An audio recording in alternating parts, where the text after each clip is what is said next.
اختلافی مسئلہ ہے. بھینس کی قربانی پر اجماع رہا ہے, اب اختلاف ہو گیا اس میں. پہلے اہل حدیث حضرات بھی اس کو جائز ہی سمجھتے تھے, بلکہ ہم بچپن میں اہل حدیث حضرات سے پوچھتے تھے کہ اگر ہر مسئلہ قرآن و حدیث میں ہونا ضروری ہے تو بھینس کی قربانی کو تم کیوں جائز کہتے ہو, بھینس کا تو ذکر ہی نہیں ملتا. تو یہ تو ہم ان کو حجت تمام کرنے کے لیے کہتے تھے کہ ہر مسئلے کا آپ کہتے ہو نا قرآن حدیث میں صراحتاً ذکر ہونا چاہیے. بھائی صراحتاً ہر مسئلے کا ذکر نہیں ہوتا. تو پھر ہم ان سے پوچھتے تھے بچپن میں کہ پھر آپ بھینس کی قربانی کو جائز کیوں کہتے ہو, تو وہ نہیں جواب. اب کیا ہے کہ اب ہم دیکھ رہے ہیں ایسے اہل حدیث ہیں جو کہہ رہے ہیں بھینس کی قربانی جائز نہیں ہے. تو یہ مسئلہ بعد میں چینج ہوا ہے. تو خوب سمجھ لیں بھینس کی قربانی کو ہم جائز کیوں قرار دیتے ہیں. اس کی وجہ یہ نہیں ہے کہ ہم بھینس کو گائے پر قیاس کرتے ہیں. قربانی کے مسائل توقیفی ہیں, ان میں کسی جانور کو کسی پہ قیاس نہیں کیا جا سکتا.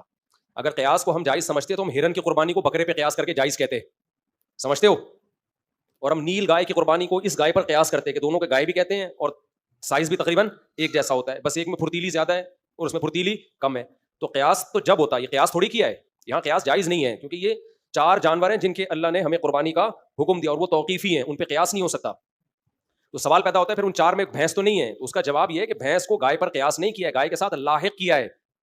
لحاق ایک الگ چیز ہے, قیاس ایک الگ چیز ہے. یہ 4 جانور جو جائز ہے نا, یہ کیوں, اصل میں 4 چوپائے ہیں جو اہلی ہیں, پالتو ہیں, اور ان میں خاص قسم کے مفاد ہیں. تو اس معنی میں بھینس اور گائے ایک ہی چیز ہیں.